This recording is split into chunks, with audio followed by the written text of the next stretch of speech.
Olá, turma, sejam todos bem-vindos à nossa aula de língua portuguesa. Hoje vamos falar sobre figuras de linguagem. É um assunto em que a gente trabalha dentro de uma parte da língua portuguesa chamada de estilística, certo? Figuras de linguagem.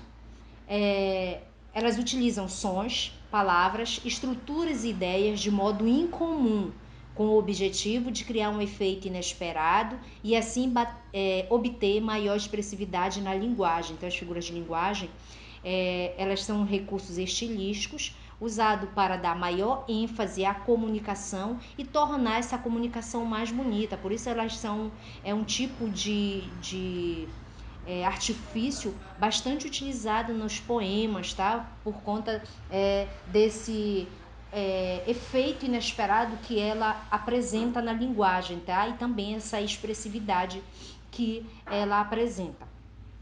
Nós vamos verificar, dependendo da função da figura, ela pode se classificar em figuras de construção ou sintaxe, tá? Como a gente pode observar no nosso exemplo, pode ser o hipérbato, a elipse, o zeugma, pleonasmo, polissíndeto, assíndeto, anacoluto, tá? As figuras de som, a gente tem a literação, a assonância, a onomatopeia, figuras de palavras ou tropos, comparação, metáfora, catacrese, metonímia, sinestesia e figuras de pensamento, antítese, paradoxo, eufemismo, ironia, hipérbole, personificação.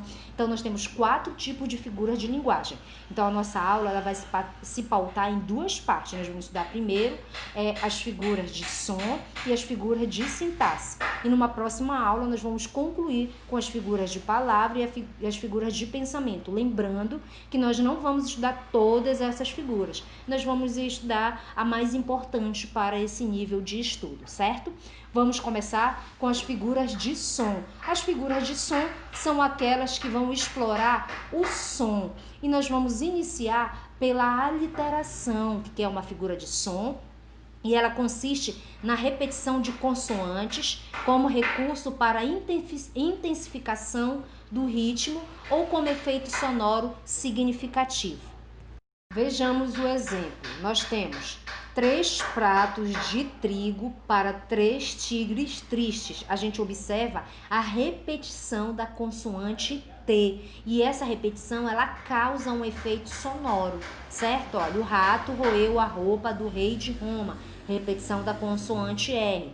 Vozes veladas, veludosas vozes. A gente observa a repetição da consoante V. E essas repetições, elas causam um ritmo, tá? Um efeito sonoro significativo dentro desses versos.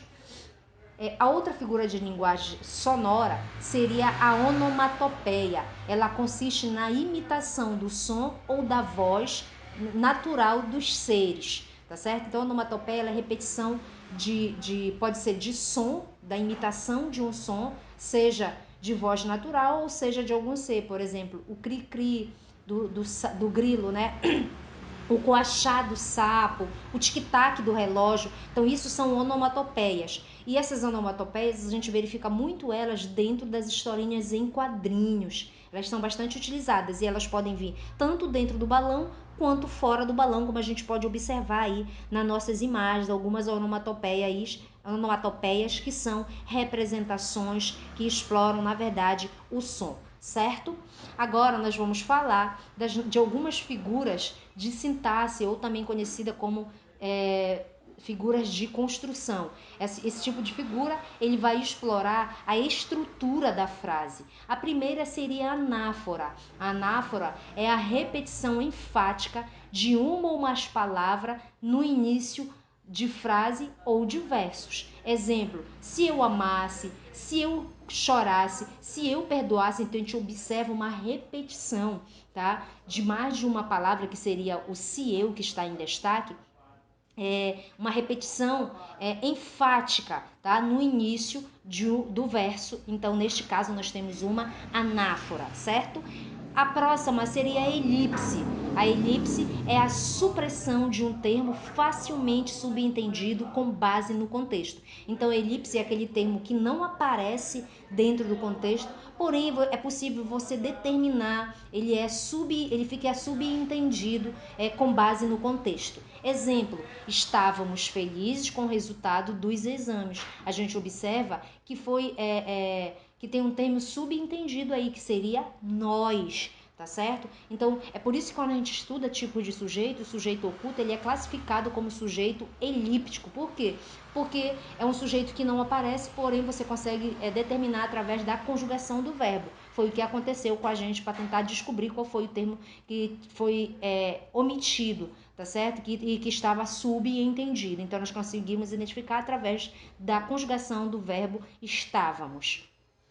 Outro exemplo, na sala, apenas 4 ou 5 convidados. Agora nós vamos observar que houve a omissão do verbo haver, porque o contexto deveria aparecer: na sala havia apenas 4 ou 5 convidados. Mas a gente percebe através do contexto, tá? É possível a gente identificar que esse termo está subentendido. Então essa figura de linguagem ela é chamada de elipse. A outra seria a inversão ou hipérbato, tá? Acontece quando os termos da oração eles se apresentam fora da ordem direta. Qual seria a ordem direta? É quando você tem o sujeito, o verbo e o restante do complemento, certo? Essa é a ordem direta. Quando um desses termos muda de posição, por exemplo, quando o sujeito vem no meio, ou quando o sujeito vem lá no fim, em que essa oração ela muda dessa ordem direta, então a gente chama isso de inversão ou hipérbato. Exemplo: são como os cristais suas lágrimas. Então, qual seria a ordem direta desta frase? Suas lágrimas são como cristais. Então, como está na ordem inversa, então eu digo que ocorreu uma figura de linguagem chamada de hipérbato. Outro exemplo: bati acelerado meu coração. Então, a ordem correta seria meu coração batia acelerado. Então, seria a ordem direta. Como está na ordem inversa ou indireta, a gente diz que houve uma figura de linguagem chamada de inversão ou hipérbato, certo? Vamos prosseguir. Agora nós vamos falar sobre o pleonasmo. O pleonasmo é muito comum, a gente utiliza constantemente no nosso dia a dia, e essa figura de linguagem ela é uma repetição enfática ou redundância de um termo que soa desnecessário no discurso. Por exemplo, e ri meu riso e derramar meu pranto. Esse é um verso de Vinícius de Moraes em que a gente observa uma repetição enfática de rir e de riso. Seria a mesma coisa a mesma coisa se eu dissesse subir para cima e descer para baixo, ou sair para fora e entrar para dentro. Isso é uma repetição enfática que às vezes que se torna redundante, é uma repetição desnecessária, certo? A próxima seria o polissíndeto. Lembram do síndeto quando nós trabalhamos as orações coordenadas? A gente viu que as orações coordenadas sindéticas são aquelas que têm a presença do síndeto, ou seja, a presença de conjunção. E quando a gente fala em polissíndeto, seria a presença, tá, dentro de um verso, de uma oração, de uma sequência de por exemplo, de conjunções, de síndeto, tá? Exemplo: e planta, e colhe, e mata, e vive, e morre. Então, esse é um verso de Clarice Lispector, tá? E a gente observa a repetição enfática, tá? Uma repetição da conjunção. Por isso que é polissíndeto, várias conjunções, tá certo? O E aí seria as conjunções que se repetem. E o assíndeto? O síndeto a gente já sabe que é a presença de conjunção, e o a ele quer dizer não. Então, o assíndeto é a ausência de conjunções em uma sequência de orações. Exemplo: todo coberto de medo, juro, minto, afirmo, assino. É um trecho de Cecília Meirelles, e a gente observa que ele fez uso da vírgula para evitar, para demonstrar a ausência das conjunções que poderiam ter sido usadas, principalmente no na última oração lá, que deveria ser e assino, então ele acabou usando a vírgula, porque não há a presença do síndeto, que seria a conjunção para ligar, tá, as orações. Outro exemplo: acordei, levantei, comi, saí, trabalhei, voltei. Deveria ser e voltei, mas aí, como ele optou por usar uma figura de linguagem chamada de assíndeto, então ele colocou a vírgula no lugar da conjunção, da presença do síndeto, certo? Vamos falar agora da silepse, tá? Uma figura assim bastante importante. A silepse, ela é a concordância nominal ou verbal feita com base na ideia, uma concordância subentendida na palavra, tá? Não em sua forma gramatical, ela é uma concordância de ideia e não na forma gramatical. E essa silepse, ela pode ser silepse de pessoa, silepse de número e silepse de gênero. Vamos falar da silepse de pessoa. A silepse de pessoa, tá? Ela vai ocorrer, essa concordância, ela vai ser feita com a pessoa, tá certo? Com a ideia da pessoa. Por isso que é uma silepse de pessoa. Exemplo, os baianos somos hospitaleiros. Quando ele diz os baianos somos, o emissor, ou seja, a pessoa que está falando, ela está se incluindo na ideia da palavra baianos. É por isso que ela fala somos, que ela quer dizer nós, terceira pessoa, porque ela se inclui, tá certo? Então, o emissor ele se inclui dentro da ideia. Por isso que seria a silepse de pessoa, porque a concordância é feita com a ideia, tá certo? De pessoa existente dentro do contexto. E a silepse de número? A silepse de número, a gente vai observar que é uma concordância com a ideia, mas em relação ao número singular e plural, certo? Exemplo, corria gente de todos os lados e gritavam. Gente, a palavra gente, ela dá a ideia de plural. E gritavam concorda com gente. Na verdade, gente, ela se refere à terceira pessoa do singular.